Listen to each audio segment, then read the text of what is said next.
रोज का वचन। रोज के वचन में आपका स्वागत है। दिन 72।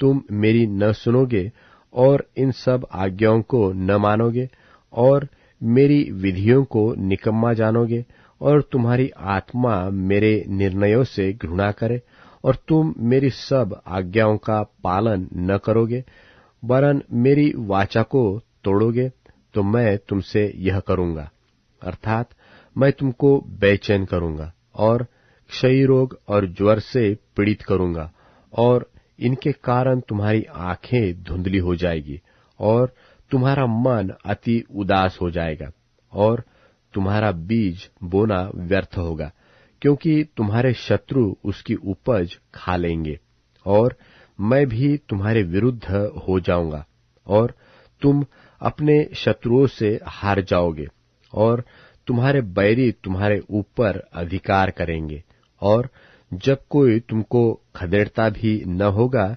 तब भी तुम भागोगे। और यदि तुम इन बातों के उपरांत भी मेरी न सुनो तो मैं तुम्हारे पापों के कारण तुम्हें 7 गुनी ताड़ना दूंगा और मैं तुम्हारे बल का घमंड तोड़ डालूंगा और तुम्हारे लिए आकाश को मानो लोहे का और भूमि को माने पीतल की बना दूंगा और तुम्हारा बल अकारथ गवाया जाएगा, क्योंकि तुम्हारी भूमि अपनी उपज न उपजाएगी और मैदान के वृक्ष अपने फल न देंगे।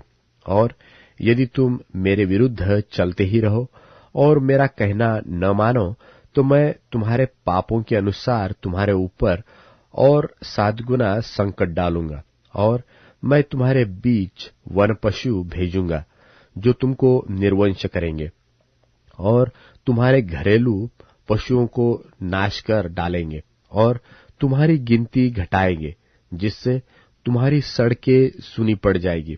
फिर यदि तुम इन बातों पर भी मेरी ताड़ना से न सुधरो और मेरे विरुद्ध चलते ही रहो तो मैं भी तुम्हारे विरुद्ध चलता रहूंगा और तुम्हारे पापों के कारण मैं आप ही तुमको 7 गुना मारूंगा और मैं तुम पर एक ऐसी तलवार चलवाऊंगा जो वाचा तोड़ने का पूरा पूरा पलटा लेगी। और जब तुम अपने नगरों में जा जाकर इकट्ठे होगे तब मैं तुम्हारे बीच मरी फैलाऊंगा और तुम अपने शत्रुओं के वश में सौंप दिए जाओगे। और जब मैं तुम्हारे लिए अन्न के आधार को दूर कर डालूंगा तब 10 स्त्रियां तुम्हारी रोटी एक ही तंदूर में पकाकर तौल तौल कर बांट देंगी और तुम खाकर भी तृप्त न होगे। फिर यदि तुम इसके उपरांत भी मेरी न सुनोगे और मेरे विरुद्ध चलते ही रहोगे तो मैं अपने न्याय में तुम्हारे विरुद्ध चलूंगा और तुम्हारे पापों के कारण तुमको 7 गुनी ताड़ना और भी दूंगा और तुमको अपने बेटों और बेटियों का मांस खाना पड़ेगा और मैं तुम्हारे पूजा के ऊंचे स्थानों को ढा दूंगा और तुम्हारे सूर्य की प्रतिमाएं तोड़ डालूंगा और तुम्हारी लोथों को तुम्हारी तोड़ी हुई मूर्तों पर फेंक दूंगा और मेरी आत्मा को तुमसे घृणा हो जाएगी और मैं तुम्हारे नगरों को उजाड़ दूंगा और तुम्हारे पवित्र स्थानों को उजाड़ दूंगा और तुम्हारा सुखदायक सुगंध ग्रहण न करूंगा और मैं तुम्हारे देश को सूना कर दूंगा और तुम्हारे शत्रु जो उसमें रहते हैं वे इन बातों के कारण चकित होंगे और मैं तुमको जाति जाति के बीच तीतर बीतर करूंगा और तुम्हारे पीछे पीछे तलवार खींचे रहूंगा और तुम्हारा देश सुना हो जाएगा और तुम्हारे नगर उजाड़ हो जाएंगे। तब जितने दिन वह देश सुना पड़ा रहेगा और तुम अपने शत्रुओं के देश में रहोगे उतने दिन वह अपने विश्राम कालों को मानता रहेगा। तब ही वह देश विश्राम पाएगा, अर्थात अपने विश्राम कालों को मानता रहेगा। और जितने दिन वह सुना पड़ा रहेगा उतने दिन उसको विश्राम रहेगा, अर्थात जो विश्राम उसको तुम्हारे वहां बसे रहने के समय तुम्हारे विश्राम कालों में न मिला होगा, वह उसको तब तक मिलेगा। और तुम में से जो बचा रहेगा और अपने शत्रुओं के देश में होगा, उनके हृदय में मैं कायरता उपजाऊंगा और वे पत्ते के खड़कने से भी भाग जाएंगे। और वे ऐसे भागेंगे जैसे कोई तलवार से भागे, और किसी के बिना पीछा किए भी वे गिर पड़ेंगे। और जब कोई पीछा करने वाला न हो, तब भी मानो तलवार के भय से वे एक दूसरे से ठोकर खाकर गिरते जाएंगे। और तुमको अपने शत्रुओं के सामने ठहरने की कुछ शक्ति न होगी। तब तुम जाति जाति के बीच पहुंचकर नाश हो जाओगे, और तुम्हारे शत्रुओं की भूमि तुमको खा जाएगी। और तुम में से जो बचे रहेंगे, वे अपने शत्रुओं के देश में अपने अधर्म के कारण गल जाएंगे, और अपने पुरखाओं के अधर्म के कामों के कारण भी वे उन्हीं की नाई गल जाएंगे।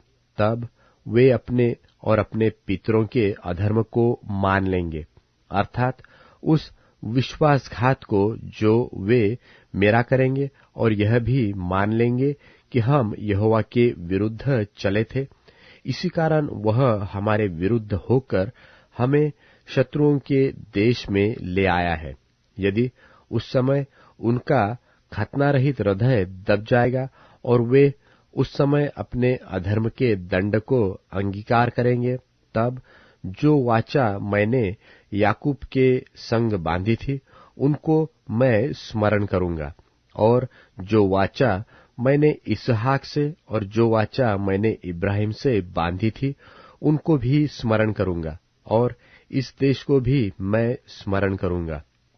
और वह देश उनसे रहित होकर सुना पड़ा रहेगा, और उनके बिना सुना रहकर भी अपने विश्राम कालों को मानता रहेगा, और वे लोग अपने अधर्म के दंड को अंगीकार करेंगे, इसी कारण से कि उन्होंने मेरी आज्ञाओं का उल्लंघन किया था, और उनकी आत्माओं को मेरी विधियों से घृणा थी।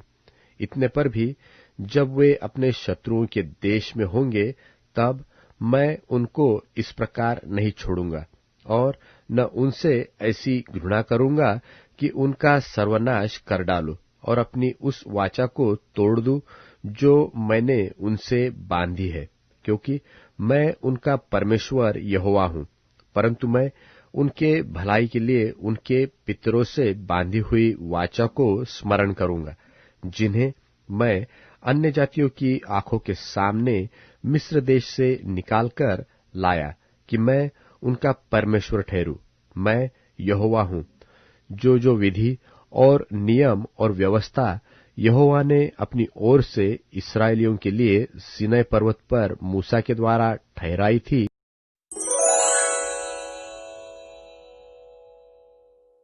लव्य व्यवस्था अध्याय 27। लव्य व्यवस्था अध्याय 27। फिर यहोवा ने मूसा से कहा, इस्राएलियों से यह कह कि जब कोई विशेष संकल्प माने, तो संकल्प किए हुए प्राणी तेरे ठहराने के अनुसार यहोवा के होंगे।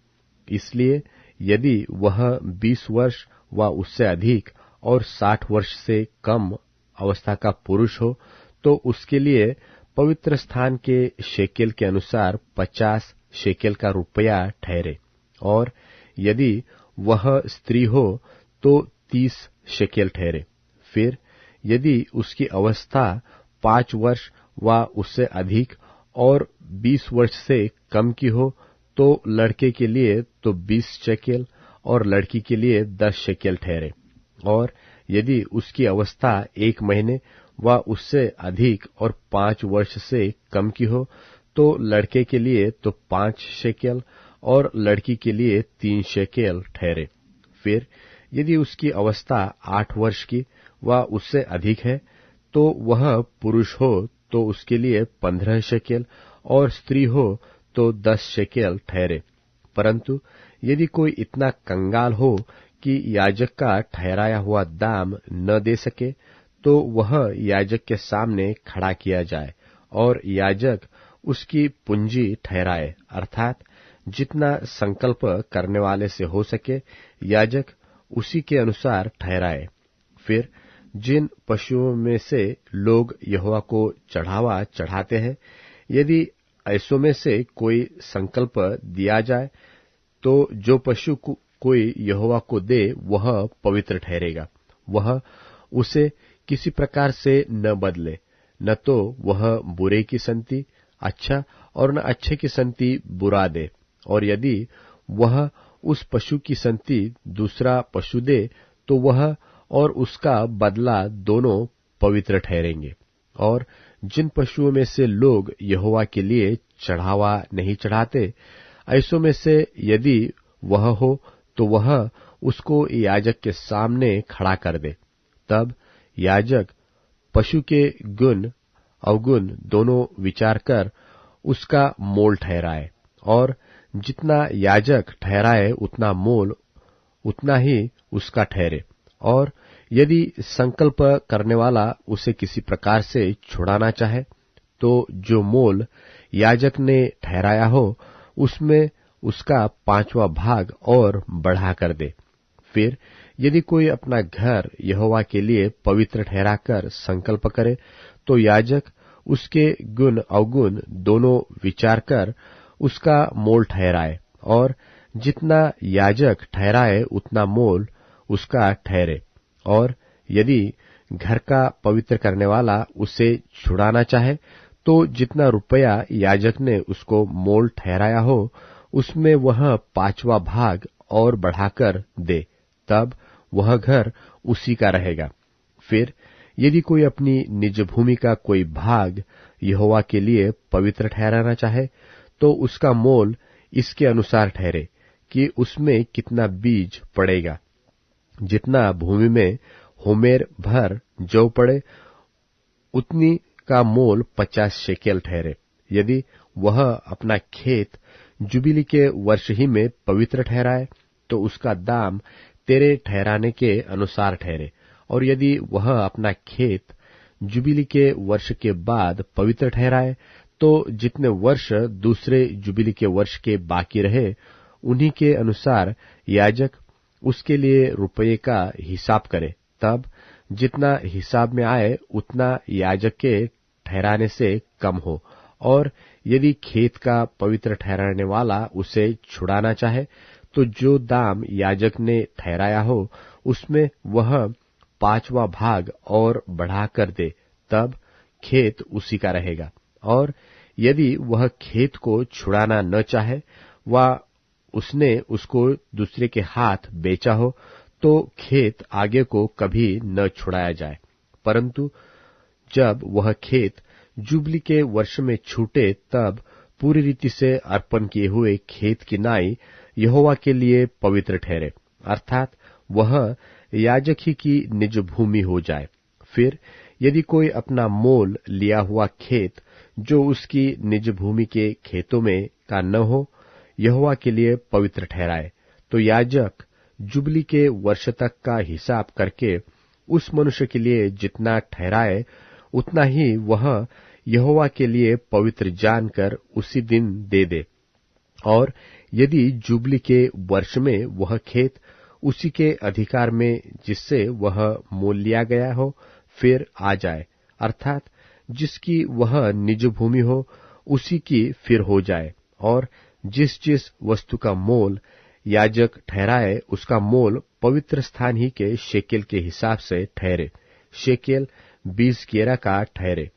परंतु घरेलू पशुओं का पहलौठा जो यहोवा का पहलौठा ठहरा है उसको तो कोई पवित्र न ठहराए, चाहे वह बछड़ा हो चाहे भेड़ व बकरी का बच्चा, वह यहोवा ही का है।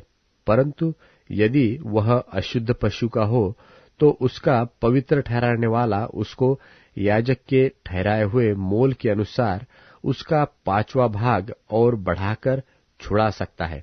और यदि वह न छुड़ाया जाए तो याजक के ठहराए हुए मोल पर बेच दिया जाए, परंतु अपनी सारी वस्तुओं में से जो कुछ कोई यहोवा के लिए अर्पण करे, चाहे मनुष्य हो, चाहे पशु, चाहे उसकी निज भूमि का खेत हो, ऐसी कोई अर्पण की हुई वस्तु न तो बेची जाए और न छुड़ाई जाए। जो कुछ अर्पण किया जाए वह यहोवा के लिए परम पवित्र ठहरे। मनुष्यों में से जो कोई अर्पण किया जाए वह छुड़ाया न जाए, निश्चय वह मार डाला जाए। फिर भूमि की उपज का सारा दशमांश, चाहे वह भूमि का बीज हो, चाहे वृक्ष का फल, वह यहोवा ही का है, वह यहोवा के लिए पवित्र ठहरे। यदि कोई अपने दशमांश में से कुछ छुड़ाना चाहे तो 5वां भाग बढ़ाकर उसको छुड़ाए। और गाय बैल और भेड़ बकरियां, निदान जो पशु गिनने के लिए लाठी के तले निकल जाने वाले हैं, उनका दशमांश अर्थात 10-10 पीछे एक पशु यहोवा के लिए पवित्र ठहरे। कोई उसके गुण अवगुण न विचारे और न उसको बदले, और यदि कोई उसको बदल भी ले तो वह उसका बदला दोनों पवित्र ठहरे, और वह कभी छुड़ाया न जाए। जो आज्ञाएं यहोवा ने इस्राएलियों के लिए सीनै पर्वत पर मूसा को दी थी, वे यही है।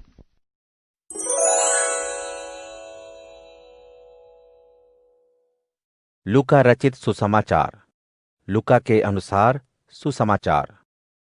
लूका अध्याय 1।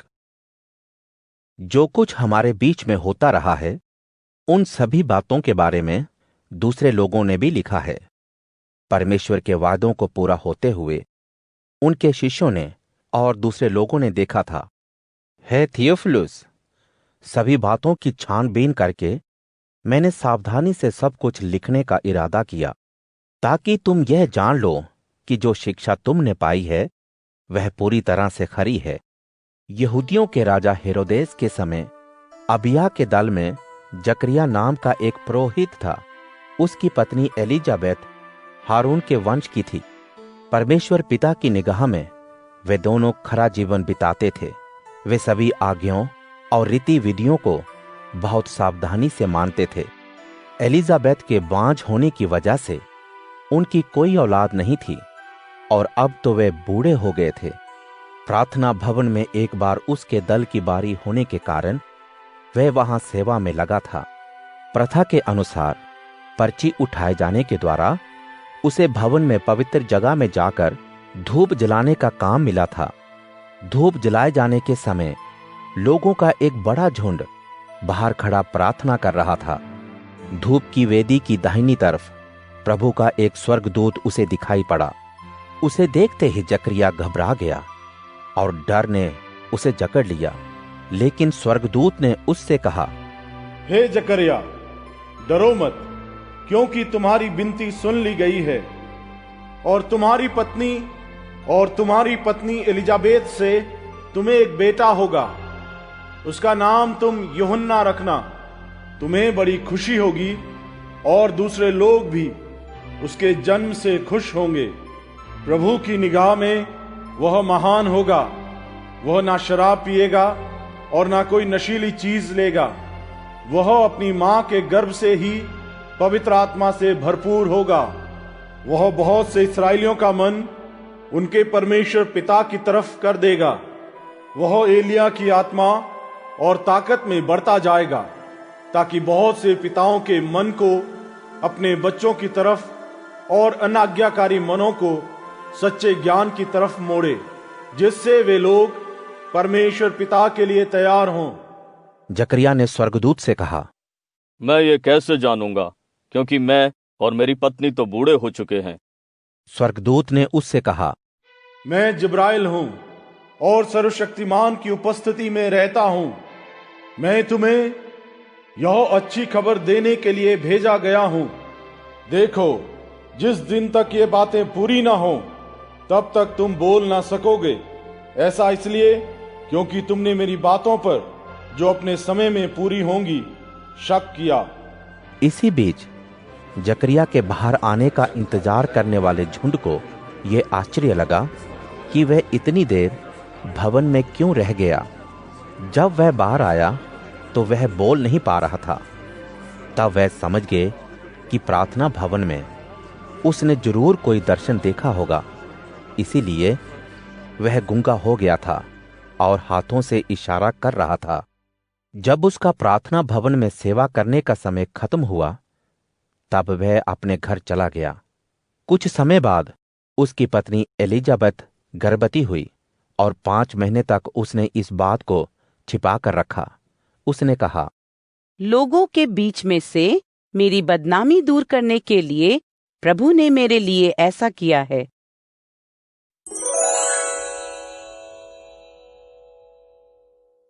अध्याय 7।